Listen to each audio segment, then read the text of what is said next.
I got the chance, and I ain't gonna waste it. Honey dripping romance, and the hours have faded. This world keeps coming round and round, so there ain't no use feeling down.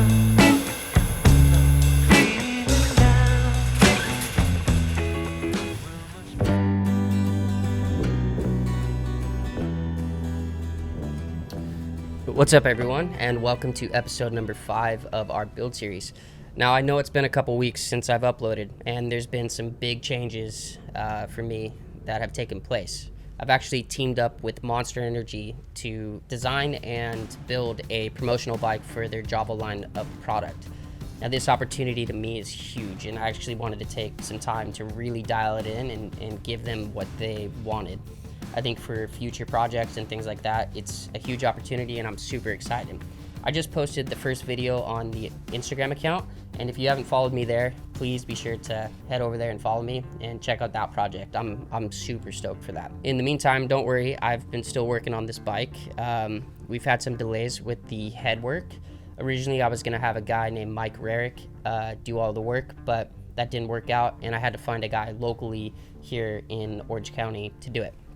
Now, the head is getting valves, valve guides, and it's going to have some machine work done to it, including a full-blown port job, and that just takes time. And so I didn't want to rush it, and I gave it to these guys, and hopefully I should have it back within the next couple weeks. In today's video, I wanted to talk about the wheels. Now, I got the wheels laced up in the meantime, and RKXL was nice enough to help me out with a discount on rims. And I also got a custom set of spokes for both the front and rear made by Buchanan Spokes, which is a well-known custom spoke company right here in California.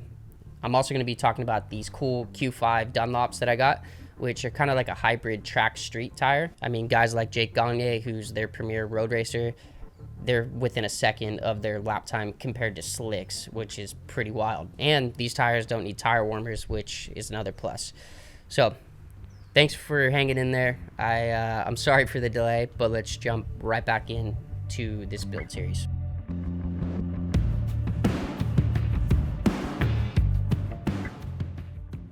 All right, so let's talk about the wheels. Obviously, I have them laced and ready to go. Now, there were a couple things that I had to do for these to work. I know Cognito makes a complete wheel that you can buy that's pre-laced, ready to go, and it ships directly to your door. If that's something that you're interested in, I think that's probably the route you should go, because I had to do a lot of things to make this work. Now, when I originally was looking for custom spokes, I went to Buchanan and told them the hub that I'm running. They recommended that I re-drilled each hole in the rim to re-angle the hole so that the spokes would be straight.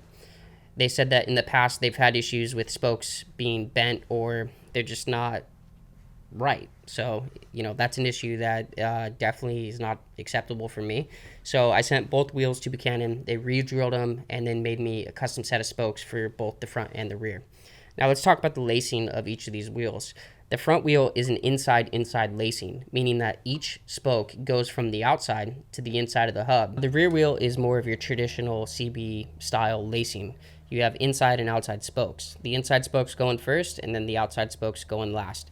It's pretty straightforward. If you get it lined up to the right hole, then you have a pretty easy time lacing it. But if that's something, like I said, that you don't want to take on, then I would just order one from Cognito. Now, the rear hub actually takes the stock CB550 bearings, and I got those from Diamond City Cycles. The one thing is that these are spoked wheels, and they're not meant to run a tubeless tire. So I'm going to have to seal them.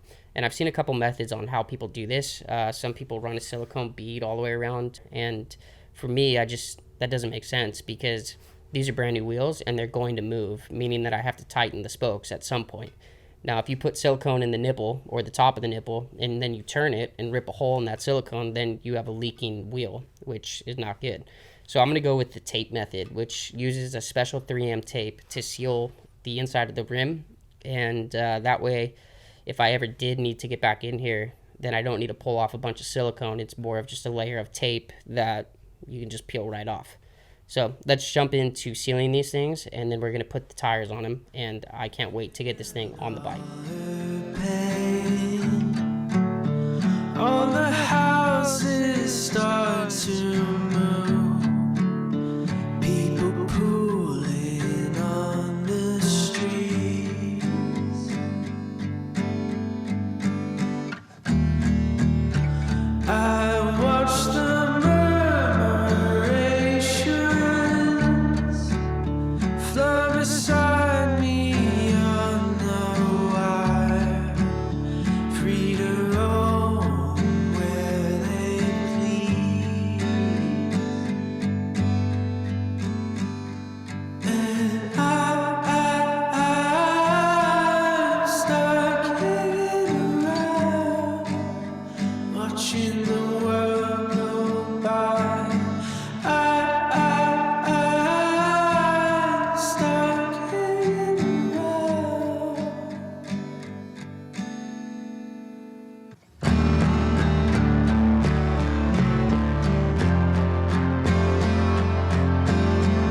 All right, so I got the wheels back on the bike, and I'm pretty happy with my choice to run the 140 rear.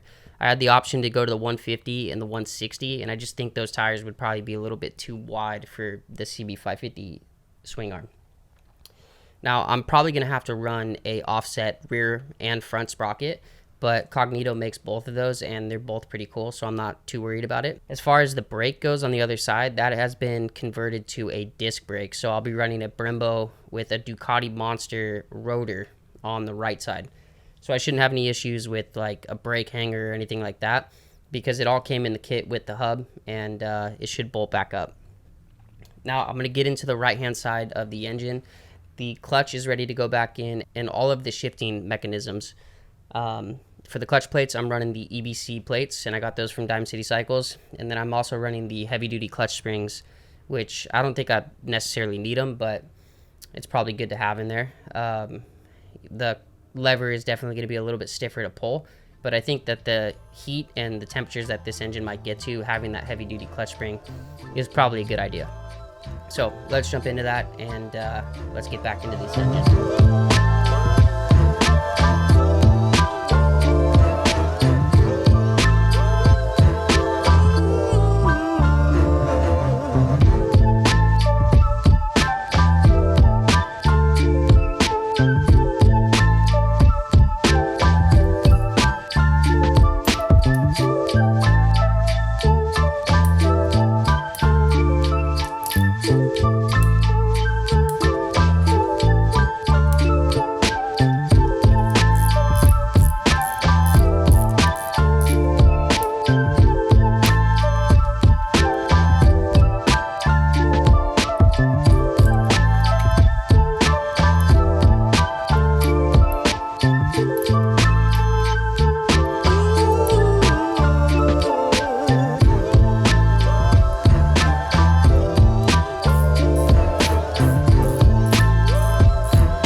All right, so that's the end of episode number 5. We got the wheels mounted, and we got the right-hand side of the engine all buttoned up and ready to go with those new clutch plates and the heavy-duty clutch springs. Hopefully in the next episode, I have the head, and I can finish up the top of the engine and complete that thing and get it off my checklist. I've also printed or started to print some of the fairing for the front of the bike, and I think I've ran into an initial issue, which is probably going to have to call for a redesign. So in the next episode, I'll probably redesign that thing, start printing it so that I can pull a mold for a carbon fiber fairing. The seat, same deal. I just got to finish that and print it and get it ready for the mold. So if you made it this far in the video, I really appreciate it. If you're new here, please be sure to like and subscribe and share this video with other people that are into motorcycles. But until next time, see ya.